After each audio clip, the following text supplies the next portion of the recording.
If there's one thing the Nintendo Switch is spectacular at, it is having a really good library.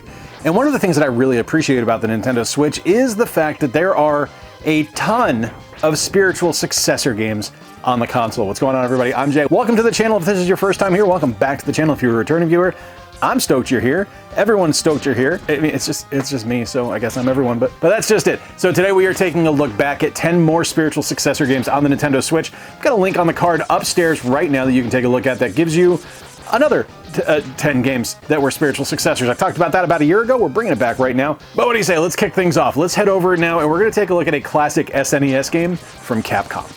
Now, it may surprise some folks, as big of a fan of Mega Man as I am, I do have a Mega Man shrine in my game room. I am not a huge fan of Mega Man X, or I wasn't until more recently. When I played Mega Man X when it originally launched on the Super Nintendo, it was just a game that didn't click for me. It was too different from the original Mega Man, games that I held a deep affinity for and a deep love for, that I was just kind of predisposed to not enjoy them. It wasn't the original game, it wasn't what I wanted, so I didn't like it, damn it, and I wasn't going to like it. But it's grown on me. The more I've played it on the Mega Man X Legacy Collection that is on the Nintendo Switch, the more I've really enjoyed it, to the point where I actually think it's a fantastic series. I don't think it trumps the original, but I do think it's a great game. And it's easy to see why a game like Berserk Boy was inspired by Mega Man X, given the incredible gameplay elements that are in play, the fantastic stage design, just the overall kind of love letter that Berserk Boy wrote to Mega Man X is something that I don't think can be overlooked. And it goes everywhere from just the simple character animations and the way he actually moves and his locomotion and his ability to climb up the walls and slide down the walls like you can in Mega Man X, to things like going back into the levels and making it less of a straightforward platformer and more of a Metroidvania as you gain abilities and gain powers to go back and find unlockables. Berserk Boy is a magnificent game. It's definitely one of my games of the year, and it's something where I look at it and it's such a perfect love letter to classic Mega Man X that a lot of people need to be aware of this game, because I think it's going to be on a lot of people's best of the year list. When I think of the Sega Dreamcast, one of the first games I think of is Jet Grind Radio. Jet Grind Radio is legitimately one of my favorite experiences on the Dreamcast. The style of the game, the gameplay, the design, the just overall culture that built around this game and just what it represented and what it did was something that I don't think a lot of people were prepared for and weren't expecting to be as influential as it was. But today we have something like Bomb Rush Cyberfunk on the Nintendo Switch. It's also available on other consoles, but I've got it here on the Switch. And this is almost a note-for-note love letter to the original Jet Grind Radio. You have a gang of 3 people. You are going around and spray painting different areas of the city, getting into turf wars with other gangs, having to do just these ridiculous stunts and these ridiculous actions to be able to paint your tags throughout the city. It is Jet Grind Radio. It's just done a little bit differently with its own sense of style while still being reverent to that original series of games. It's an absolutely fantastic title. It's something that I found physically at GameStop, which I didn't expect to do, and it's really cool because it actually comes with a bunch of stickers that represent the different graffiti tags you're able to put in game. So if you're interested in this one, be sure to look for it physically, because I don't think you'll be disappointed. Katamari Damacy on the PlayStation 2 was a game that absolutely captivated my mind when I first played it. Games like this and Super Monkey Ball, which all released around the same time, were just incredible experiences to get to play. These were things we had never really seen before here stateside. These were ideas that were fun and different and, in a lot of cases, just completely fresh from what we were used to seeing. And with Katamari Damacy, it was your job, as the Prince of All Cosmos, to create chaos. And I really get Katamari feels with Rain on Your Parade. Now, I have the physical release from Premium Edition Games. You should absolutely check it out if you're interested. But your job as a rain cloud is to cause chaos and enjoy the view. You wreck levels, you destroy weddings, you are able to wash out levels with your abilities, or just cause so much snow that people aren't going to be able to get to you to stop you. It's just a ton of fun. It has very distinct Katamari feels, and I love it. But that's not to overlook some of the other stuff that was inspired Rain on Your Parade. Stuff like Doom. There's an entire first-person shooter level. Stuff like The Office. Yeah, there's a documentary level, like from The Office. It's a brilliant piece of game design, one of my favorites. Like I said, I've got the physical here from Premium Edition Games, definitely worth checking out if you're interested. There's so much stuff included on this as well with all the DLC, it's absolutely worth playing. It's such a fun title. All right, so this one might kind of be cheating, but I don't really care because I do think that there's enough kind of variance between the original game, which, as you can see on screen here, is River City Ransom, one of my favorite beat 'em up games on the NES because it included some really neat elements. Like, not only was this just a killer beat 'em up game, it was also a really fun RPG kind of style title. You were able to upgrade your character. You were able to purchase items to heal your character on the go. There were some sneaky RPG elements in here, despite the fact that it was, at its core, a pure beat 'em up. And the game that I am going with that was inspired by it is River City Girls 2 from Way Forward. Now, like I said, this might be cheating because it is set in the same universe. It is 1000% a continuation of the original River City series, but I do think there's enough changes here to make it a significantly interesting title. First off, the game layout is a little bit different. The gameplay is a little bit different. You are able to have multiple characters in play here. It's fantastic multiplayer, just like the original was. The leveling up system is a little bit different. The combat is a little bit different. I mean, there's more buttons now. So I do think that there's actually some nice changes in effect here. Like things that I like about it that are still in play though. It's like, it's still very humorous. It still definitely has its sense of humor.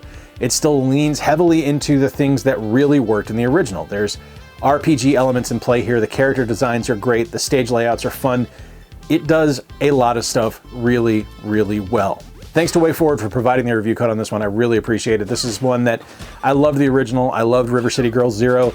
Really excited to have this one now, and it's just a spectacular game. If you're a fan of River City Ransom, River City Girls 2 needs to be on your watch list. Really don't think that this one needs a whole lot of introduction, right? Like, this is Pokemon. Everyone is familiar with Pokemon. You gotta catch them all. You find monsters, you fight monsters with monsters, you capture monsters with a ball. They fight for you. Everyone's happy, everyone goes home just grateful that Pokemon exists, not only because they're fun games, but because when Pokemon thrives, the industry thrives, and everyone loves when the industry thrives. But sometimes you might need a little bit of a different take on the Pokemon genre. Now, we've had things like the Yu-Gi-Oh games, which are a little bit different, but they're vaguely related via the CCG. We've had things like Digimon, which is basically, you know, Temu.com Pokemon. Come at me, Digimon fans, you know it's true. But then we have something like this. This is Cassette Beasts, which takes that Pokemon formula where you are capturing enemies, you are using enemies as your wards to basically fight for you, to fight against other characters that you encounter. You're going to fight against wild enemies and be able to capture them. But this thing has such a slick sense of style and such a fantastic design element to it that it sets itself so far apart from the original Pokemon that I can't help but love this game because it just revels in its design work. It's brilliant. Some of the characters are fantastic. You have characters like based on the Flatwoods monster. You have characters based on just random household objects. It's great. It's an absolutely fantastic title and something that I love, and I can't thank my son enough for introducing me to it. A game that really frustrated the hell out of me when I was a kid, but I've grown to love as an adult, is Hudson's Adventure Island. I just didn't like the game when I was younger. I didn't understand it. I could never figure out why my life meter was ticking down all the time. Hey genius, there's a timer. If you're just standing around, you're gonna lose your life. As an adult though, I realize how brilliant this game is. The character designs are wonderful. The level designs are really fun. The challenge is straightforward, simple, and easy to understand. You go left to right, you throw your axes, you jump on your skateboard, you find your fairies to be invincible, and on the way you go. Now there is a game on the Nintendo Switch that is very much inspired by Master Higgins and Hudson's Adventure Island, and that is Tanuki Justice. Now, first and foremost, this looks like an NES game that was lost to time and rediscovered, and it's brilliant. The gameplay in itself is fantastic. It is just like Adventure Island in the fact that it is ball-bustingly difficult, but once you get the hang of it and you kind of get the feel for the levels, the rhythm takes you over and you know what you have to do and you're able to move through it more gracefully than just kind of clunking your way through.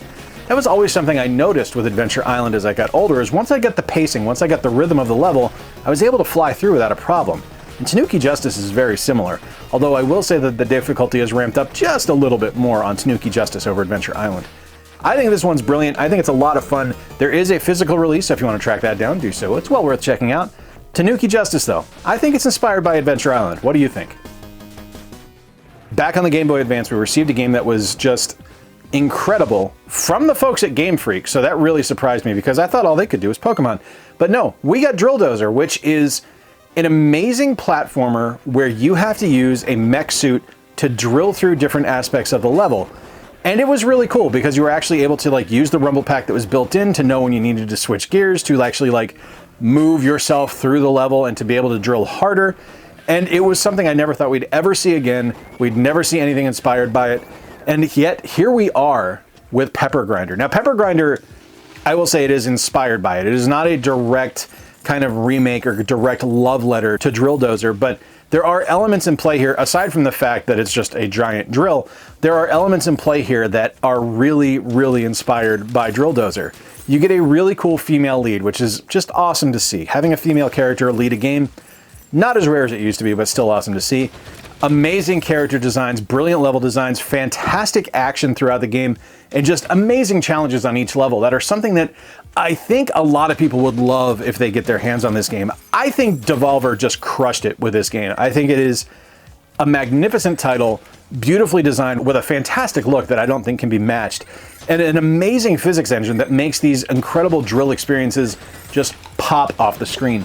It's a lot of fun to play, and it's brilliantly designed. I think more people need to play Pepper Grinder. Like right now, this is #1 for me on my Game of the Year list. It is amazing. It is absolutely fantastic. One of my favorite arcade experiences, and something that I know Retro Rob absolutely loves, is Rampage.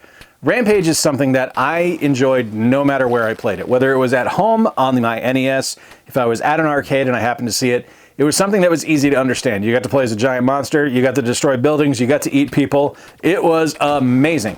I didn't really think you needed much more than that. But then we got Terror of Hemosaurus, which is inspired by Rampage. I won't say it's a direct descendant of it, but it is definitely something that took cues from Rampage and made itself incredible. So first off, you get to play as a giant kaiju. Of course you do. It's kind of the idea of the game. And one of the things that Terror of Hemosaurus really does well that sets itself apart from Rampage just a little bit, it has a fantastic physics engine in play here. So as you're knocking down buildings, if they start to tip in a particular direction, they can knock down other buildings as well. So you're able to kind of create domino effects as you play. The challenge level is great, the design of the game is fantastic, it's just a ton of fun. And I wouldn't expect anything less from the guy who designed Super Blood Hockey. It's a fantastic title and definitely worth checking out, especially if you're a Rampage fan. Classic beat-em-ups are represented greatly on this list between River City Ransom and this one here with Final Fight. This is a brilliant game. If you don't know Final Fight, first off, hi, welcome to 2024. I'm sorry for the time travel, but Final Fight is one of the most classic beat-em-up series of all time. It's a brilliant game no matter where you play it, whether it is in arcades, on home consoles, it just works. It's fun, it's great, we love it. And there is an awesome game on the Nintendo Switch that is well inspired by Final Fight and a love letter to that game, and it is Fight and Rage. Everything about this game works, from character design to combat elements to just the overall aesthetic of the title is brilliant. Now, I know a lot of folks out there don't like CRT filters, but it adds so much to the design of this game with these amazing character designs that just pop with the pixel layovers. It is amazing.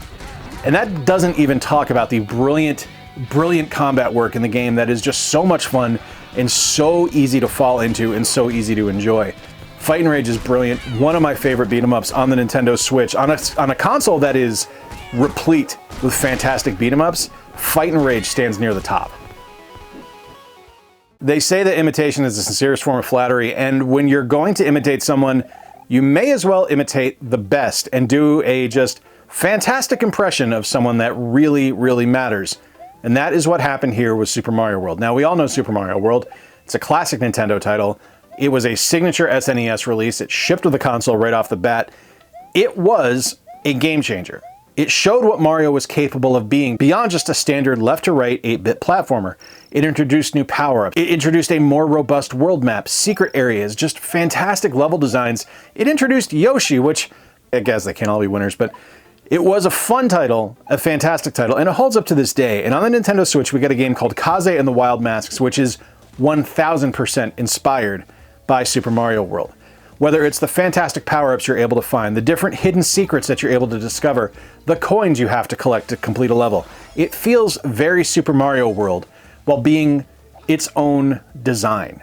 There are certain aspects of the game where I look at it and I go, that's straight out of Mario World. And there's stuff that the game does where I'm like, this is completely unique, completely new and completely different from anything I've seen before.